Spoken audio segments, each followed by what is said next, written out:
Você está assistindo o podcast Você Crê. Oferecimento: Telemídia, arte e transfer personalizados.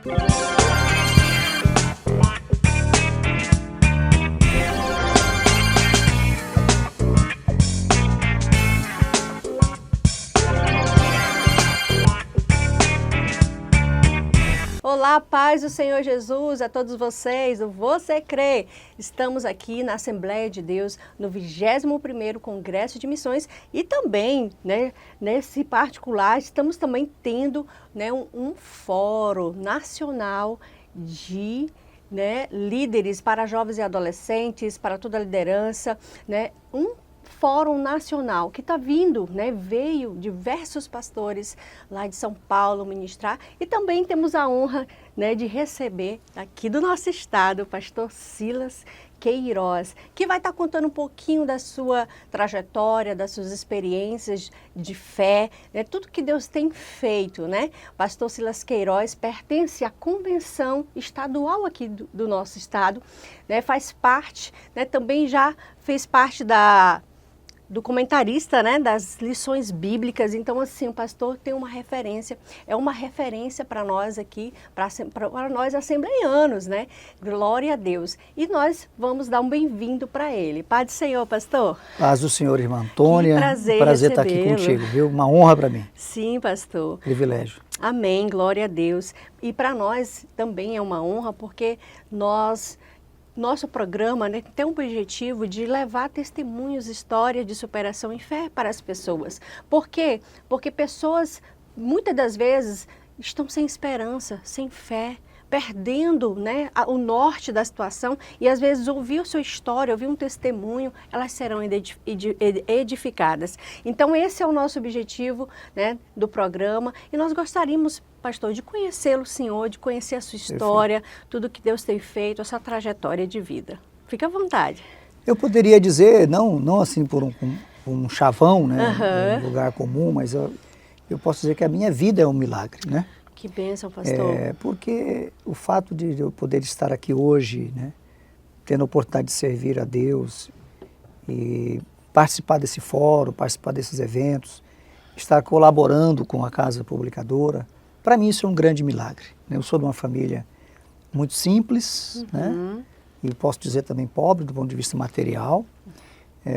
Nasci ali em Ji-Paraná, na antiga vila de Rondônia, Minha mãe originária de Minas, meu pai da Bahia, enfim. Sim. Então a minha infância é uma infância muito comum, humilde. Já na igreja, pela graça de Deus. Que bênção. Nasci num lar cristão. Mas aos 14 anos eu senti o desejo de aceitar Jesus como meu Salvador, de confessar publicamente. Sim, sim. Eu estava num culto evangelístico, inclusive, e o encerramento de uma campanha de um evangelista lá de São Paulo, chamado José Maria Cantelli. E eu estava até ajudando a fazer apelo para outras pessoas. Mas o Espírito Santo me convenceu de que eu precisava fazer uma confissão pública de fé. E naquele dia eu completava 14 anos e naquela noite eu me lembro que eu fui à frente e aceitei, entreguei a minha vida ao Senhor Jesus e foi uma experiência extraordinária, Sim. Só quem vive isso que sabe, a experiência com Deus através da graça, em Jesus Cristo, só quem experimenta que sabe, isso é uma coisa individual. E de lá para cá, Deus tem conduzido a minha vida, obviamente com dificuldades, com superações também, e por graça dele trouxe-me ao ministério, Louvo a Deus pela vida da minha esposa, Jocineide. Nós temos 3 filhos que bênção, que me ajudam muito, Inclusive o Júnior o primogênito está aqui participando desse fórum também. Que bênção. A esposa dele, a Laura.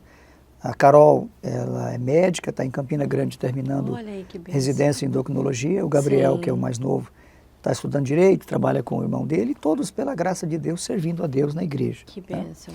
Já experimentei muitos milagres, inclusive de cura divina também durante a minha vida. Eu lembro uma época que eu tinha muitas dores estomacais e eu fui ao Rio de Janeiro, tinha dores assim gástricas, E eu precisava fazer uma consulta no dia seguinte. Aí uma pessoa me aconselhou: olha, se você disser que você é de Rondônia, eles não vão te atender, então você tem que dar meu endereço aqui, dizer que você é aqui do Rio de Janeiro, enfim, senão você não será atendido.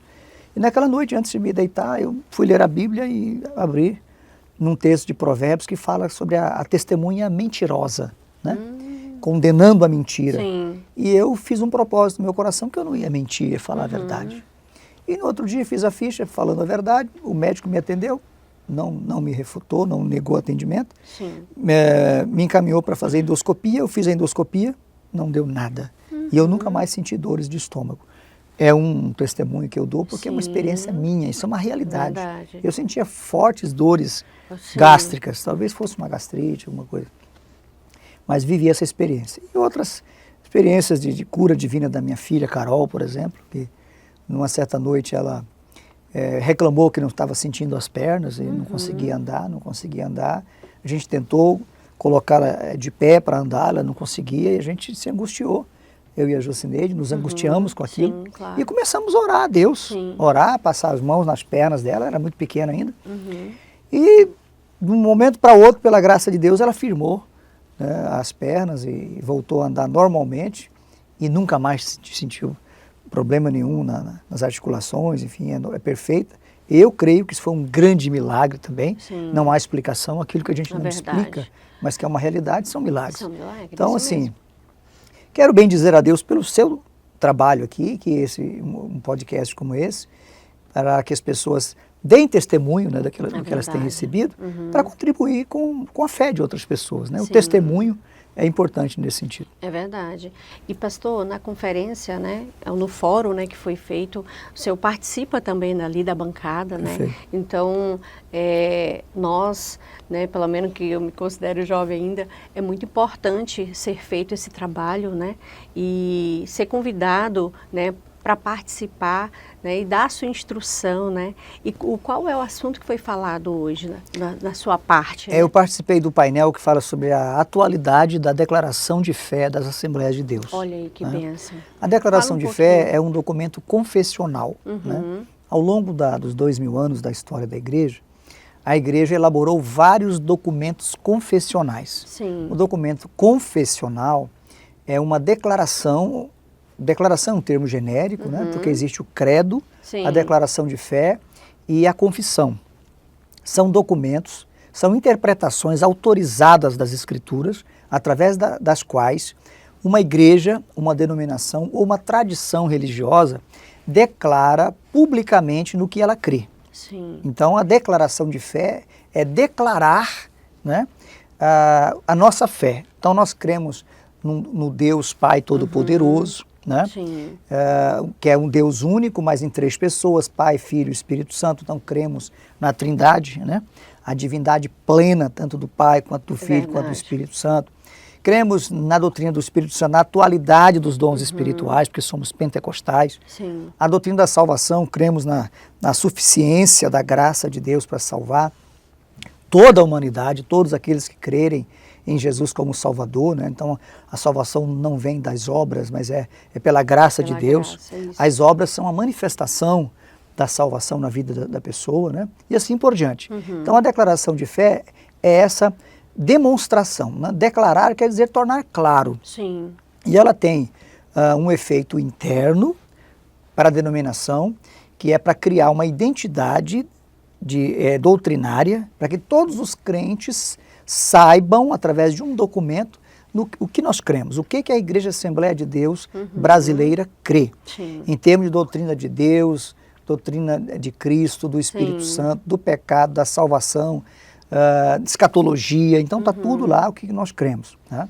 Então essa é a declaração. Historicamente, a Igreja trabalha nos primeiros séculos com credos. Os credos são mais resumidos. É apenas uma afirmação direta de uma crença. Por exemplo, cremos em Deus Pai, né, eternamente subsistente, Criador, né, em três pessoas, no Pai, Filho e Espírito Santo, só isso.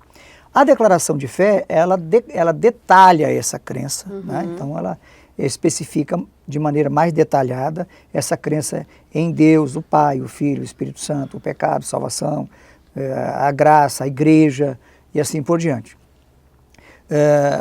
Essa declaração de fé ela é 2017. Voltar um pouco na história, só para explicar um pouco. Nós tivemos no meio da história da igreja, depois da reforma, as confissões de fé. elaborada pelos reformadores, pelas igrejas como anglicana, luterana, presbiteriana, que precisaram dizer no que elas criam, se contrapondo com as declarações da Igreja Católica, né, que são contrárias às nossas crenças, porque nós somos protestantes, né? Então os reformadores protestaram contra as heresias católicas. A nossa declaração de fé ela foi necessária porque hoje, já no século XXI e desde o final do século XX, nós não temos mais apenas um ramo pentecostal no Brasil. Nós temos pentecostalismos, Sim, né? é verdade. Então, assim, há uma multiplicidade e é uma mistura e às vezes até um sincretismo, né? Então a Igreja Assembleia de Deus, que é a primeira, né, a Igreja Pentecostal clássica, precisa firmar sua doutrina, do que ela crê. Então isso é a declaração de fé. E nesse painel, no caso, né, que ela fala, foi né? atualizada em 2024, 25 agora, propriamente dito. Ela é de 2017, foi atualizada agora. Atualizada por quê? Porque ela tratava de algumas questões ligadas a costumes, por exemplo, né? Algumas coisas ligadas à lei. E aí a Comissão de Apologética e Doutrina da CGADB entendeu que deveria tornar o texto mais enxuto e tratar apenas de doutrina, né, e não outros assuntos que são, assim, podemos dizer, variáveis ao longo do tempo. Porque a doutrina, ela é absoluta, ela é atemporal, né, ela não se altera. Agora, os costumes, eles se alteram ao longo do tempo. É verdade. Mudam Por de causa da acordo cultura, do com a tempo, localidade, né? Sim, também. Obviamente, tudo dentro de um princípio bíblico, Claro. né? De pudor, de zelo, de modéstia. Sim. Mas há uma alteração, a cultura ela é mutável. Então, a atualização foi nesse sentido. E quero destacar aqui a presença do pastor Ezequiel Soares, né? Sim. Que foi o presidente da comissão que elaborou e que revisou. Sim. E é um dos maiores teólogos que nós temos hoje no Brasil, uma referência para nós. E que bom, pastor, que foi colocado esse assunto no fórum, porque realmente tem jovens que nem sabem qual é, né, essa questão do costume, né, então dos valores, realmente, então assim, é importante que os jovens, como foi para jovem, né, aqui o fórum, então é importante que eles entendam isso e tenham a convicção daquilo que eles creem. Porque às vezes a pessoa lê a Bíblia, mas não tem esse conhecimento que vocês trouxeram para cá. Como nós estamos num ambiente bem informal, se você me permitir, eu quero até apresentar a declaração de fé.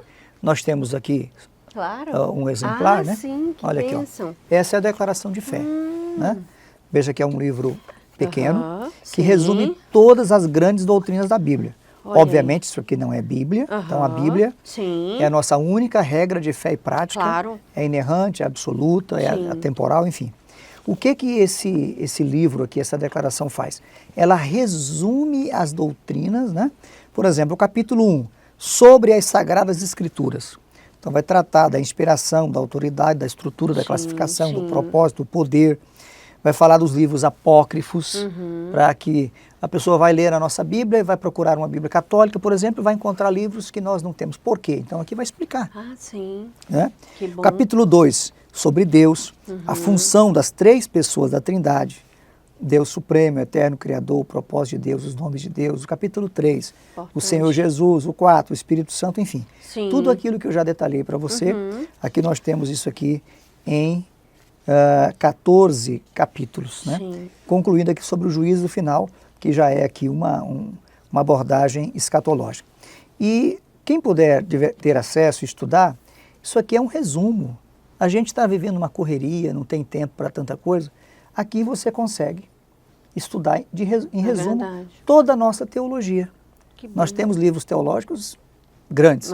Então, leia a Bíblia e leia a declaração de fé, que vai entender aquilo que nós cremos. Tem tanta coisa hoje nas redes sociais. É verdade. Né? Nós temos aí, a gente respeita muito a teologia reformada, mas nós não somos reformados, nós somos pentecostais. Né? Não mudamos nessa questão. Nós somos pentecostais. Então nós temos que... tem muita coisa boa na teologia reformada, mas eles não aceitam, por exemplo, a atualidade dos dons espirituais. Né? A escatologia deles não é a mesma nossa. Nós somos pré-milenistas, eles são amilenistas. Então isso altera muito temas como a missão da igreja, né? A crença no iminente retorno de Jesus, né? Que é o arrebatamento. Eles não creem nisso, então nós respeitamos. Mas o nosso jovem tem que saber do que nós cremos. tá certo? Verdade. Porque senão isso altera até a maneira da gente viver, né? A questão da santidade, como a gente se preparar para a vinda de Jesus. É verdade. Então isso é importante a gente destacar. E é necessário, né? Porque como que a gente vai defender algo que a gente não sabe? Correto. Né? Então, por isso que é importante ser falado mesmo sobre isso, e realmente é um assunto muito interessante e importante para todos nós, não só para jovens, né? Mas para toda a igreja toda a é igreja. necessário. Sem dúvida, sem né? dúvida. Então, pastor, eu agradeço a sua participação aqui no programa. Prazer é meu. Né? Que Deus abençoe sua trajetória, sua vida, em nome de Jesus. Foi uma honra, viu, para Antônia, nós. muito obrigado, viu? Quero cumprimentar você, toda a sua equipe e cada um que está acompanhando, né, assistindo agora esse podcast. Que Deus abençoe grandemente. A bênção de Deus continue com todos nós. Amém. Obrigado, pastor. Pessoal, não deixe de compartilhar essa entrevista. Se você ainda não é inscrito no canal aqui no YouTube, já se inscreve, deixe seu comentário e seu gostei. Deus abençoe a todos vocês. Você está assistindo o podcast Você Crer. Oferecimento: Telemídia, arte e transfer personalizados.